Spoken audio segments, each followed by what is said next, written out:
my fight fans, we got ourselves a fight this Saturday. We got ourselves UFC 288 this Saturday. We got ourselves Aljo Sterling versus Henry Cejudo this Saturday. You know what? This is going to be one hell of a fight. I'm telling you guys, the bantamweight division has always been my favorite division. It's always been my go-to division. It's always been the most exciting division because you have all the great fighters out there. You got the Sandman, you got Chito Vera, you got Sugar Sean O'Malley, you got Henry Cejudo, you got Dominic Cruz, even Cody Garbrandt somewhat making of a comeback up there. You got, of course, Aljo Sterling, the champ. I mean, there's just so many great fighters in this division. It's so much fun to watch. And right now we got the champion. We got the champion, Aljo Sterling, going against the former champion, Henry Cejudo. So Aljo Sterling, we already know his story. He won that championship by DQ, unfortunately for Aljo Sterling, because of the fact that he simply, a lot of people question whether or not he was actually hurt against Peter Yan. But you know what? He shut up a lot of critics when he actually beat Peter Yan in the second fight.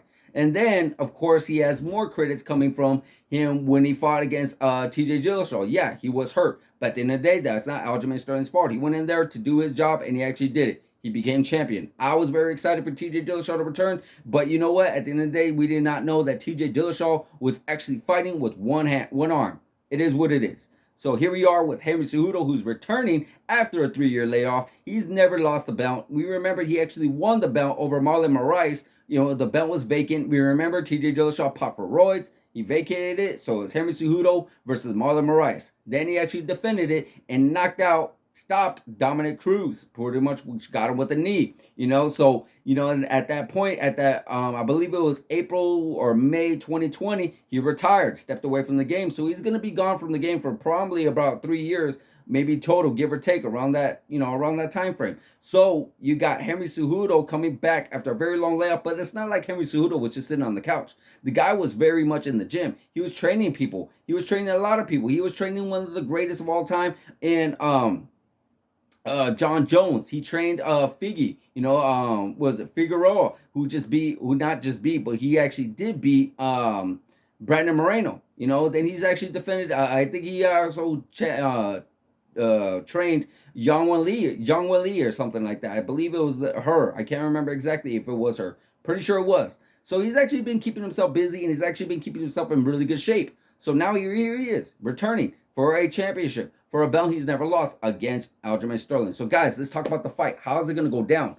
Well, it's going to be very interesting because you got yourself the human backpack, the guy who loves wrestling, the guy who loves grappling, Aljo Sterling, against a guy who is an Olympic gold medalist. Not very many people, not very many fighters in the UFC can say they're Olympic gold medalists like Henry Cejudo can. So he is actually going to be very difficult when it comes to being the human backpack. Can Aljo take him down? It's possible, but can he be stopped? It's possible, because you got Henry Cejudo, who has probably seen guys like Aljo Sterling before and has been able to stop guys like Aljo Sterling before. So you never know. This could actually be a very much a stand-up war. Let's see who has the better hands, because these guys pretty much match wrestling for wrestling. It could be very much possible. You never know what might happen. Henry Cejudo could actually surprise people and pretty much just use his hands the entire time, which Henry Cejudo has actually really good hands. He's really fast. He's really good on his feet. He's very powerful. He was able to stop TJ Dillashaw, and he was able to stop Dominic Cruz. So yeah, this could be actually a very, very interesting fight. Very interesting fight. You got Aljo Sterling, who has the height and has the reach advantage, and probably is going to be a little bit more stronger than Henry Cejudo, because he looks like he does cut a lot of weight. Aljo Sterling looks like he could actually be either a featherweight, maybe even a lightweight, because he is a very, very big guy. Very big guy. Henry Cejudo looks like he pretty much should stay at bantamweight. I know he's been talking about other things, but we'll talk about that in another day, or not another day, and a little later. Excuse me. But yeah, this could be actually a very much of a stand-up war for Henry Cejudo and for Aljo Sterling. Let's see who can actually get that takedown first, and let's see who can get that punch first. Aljo Sterling is going to have to do his best to keep it on the outside, though. Use his reach, use his height, use a little bit of his strength and his power as well. Because I feel like he can actually kind of like big bro Henry Cejudo, maybe use him against up the cage and pretty much, and just use some of that power and use some of that cage advantage to Henry Cejudo, and be able to use a little bit of his ground and pound, a little bit of that, like, maybe try to get himself a takedown here and there. You never know. Maybe this actually could come down to who has the best submission skills. Because on the ground, I honestly feel like the best one who has a better submission would be Aljo Sterling. 100%. That's my personal opinion right there. But as far as Henry Cejudo goes, Henry Cejudo is no punk either. You know, he may be short, he may have a little bit more less of a reach, but he can actually still go. He can actually still swing. He can actually still do the damn thing. So it's going to be a very interesting challenge. What I feel like it could be potentially be is something to the nature of like when you see like Volkanovski and Islam Makhachev. I believe, I can't remember who did that. I think it was weighing in with Josh Thompson who actually made this reference, and that's actually a very perfect, good reference with Volkanovski being the much more smaller and compact guy against Islam Makhachev, who is much more taller, and but both of them actually have really good wrestling. That's something that Henry Cejudo is going to actually have to do. He's going to have to make it more of a nitty-gritty fight. He's going to have to take Aljamain into deeper waters. He's going to have to show Aljamain like, hey, you cannot beat me no matter what. You cannot, no matter what you give me, no matter how much of the human backpack you want to be, I can take it and I can give it back that much more harder. That's how Henry Cejudo is going to be.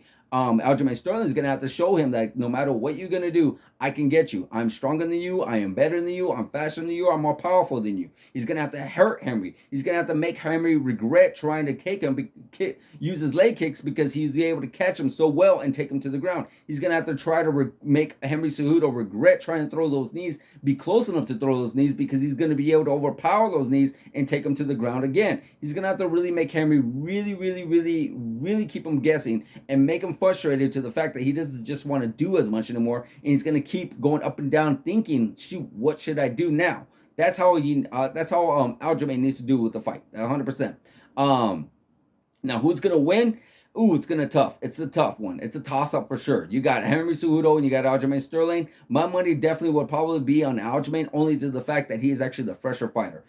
Even though Henry Cejudo has been like keeping himself busy, I don't feel like he's been busy enough as championship level enough to be able to do this. You know, going there after 3 years, going in after a 5-round fight and an actual fight, not practicing. In practice, you're able to stop, you're able to rest, you're able to, get yourself a little recomposed. You can wait as long as you want to. Maybe he does, maybe he doesn't, but I just feel like in an actual fight with the TV, with the crowd, it's going to be a little bit much for Henry Cejudo to return to. I would have loved to see him have a little bit of a tune-up fight, if you will. That's me personally. Now, as far as what could be possibly next, well, we already know there's a big number one contender in the waiting in the wings. We got ourselves Sugar Sean O'Malley. I believe that he is 100% next for no matter Henry Cejudo or Aljamain Sterling. One of those guys win, it could be a very big pay-per-view fighting this guy.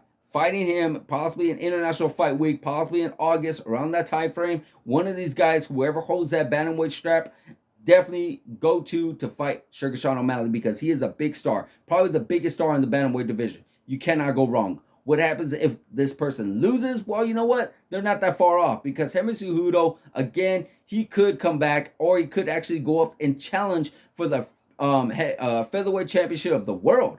You know, because let's face facts. He's already won the bantamweight championship of the world. He can actually try to get it again. But if not, hey, why not? Why not go up and try for the featherweight championship of the world if you actually do win? If you do win, you know what? Then that's great. Even champ versus champ. Why not? But it's still not the worst, and not the end of the world when it comes to somebody who loses. That's my personal opinion. You got Aljamain Sterling, who can definitely one fight away from winning the championship. Again, he is a very dangerous opponent. He is somebody you never want to sleep on. He is extremely well-rounded. So yeah, definitely could actually be a champion again if he does loses. But guys, this is going to be one hell of a fight. This is definitely going to be a fight that you do not want to miss. Definitely tune in this Saturday, UFC 288. Guys, let me know in the comments on what you think is going to happen. Let me know who you think is going to win. Let me know who you think is going to lose. Let me know who you think is going to be next. Let me know. Like, subscribe, hit that notification button, and I'll see you guys in the next video.